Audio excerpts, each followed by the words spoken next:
विवेक और चांदनी एक ही कॉलेज में पढ़ते थे। विवेक को चांदनी से प्यार हो गया, लेकिन प्रपोज कर पाने की हिम्मत नहीं कर पा रहा था। विवेक हर रोज ऐसे चांदनी का राह देखता जैसे कोई परी गुजरने वाली हो।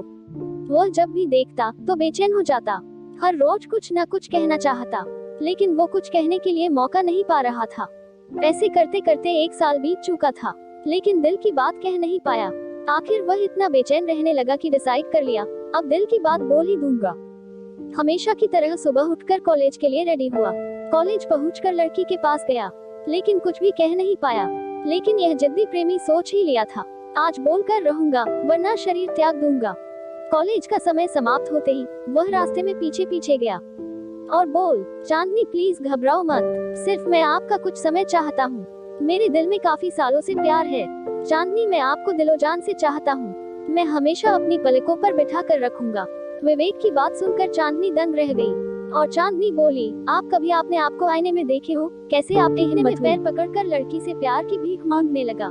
लेकिन वह कुछ भी सुनने को तैयार नहीं थी और वह चली गई। वास्तव में विवेक के पैरों तले जमीन खिसक गया, क्योंकि विवेक चांदनी को रियल लव करता था। विवेक प्यार की विरह में रोड के किनारे पड़ा था और समझ नहीं पा रहा था आखिर जाना कहाँ है और करना क्या है। कुछ पल बाद वह उठा और घर जाकर एक कमरे में बैठ गया। रात बीत गई और नींद नहीं आई। फिर से बात करने की कोशिश किया तो उसको चंदनी ने सैंडल निकाल कर पीटना शुरू कर दिया। इसके बावजूद भी यह पीछे पीछे गया तो अचानक कुछ लड़के आकर बुरी तरह से पीटने लगे, जिससे काफी चोट आई। मामला थाने गया और सब कुछ लड़की के द्वारा बयान किया गया तो पुलिस क्रोधित होकर और भी पीटना शुरू की। कुछ महीने बाद दोबारा प्यार मांगने लड़की के पास गया। बोला, देखो चांदनी, मैं जानता हूँ मैं दिखने में अच्छा नहीं है, आपके काबिल नहीं हूँ, फिर भी आपकी हिफाजत इतना रखूंगा। कोई खूबसूरत लड़का आपको इतनी हिफाजत से नहीं रख पाएगा। इतना सुनकर चांदनी का दिल नहीं पिघला। बोली, और क्या कर सकते हो? तो बोला, जान दे सकता हूँ। इसके रिप्लाई में चांदनी बोली, दो।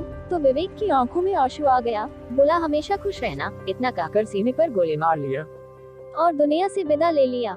यह देख लड़की पूरी तरह से भयभीत हो गई और जोर जोर से चिल्लाने लगी। वह पश्चाताप से भर गई।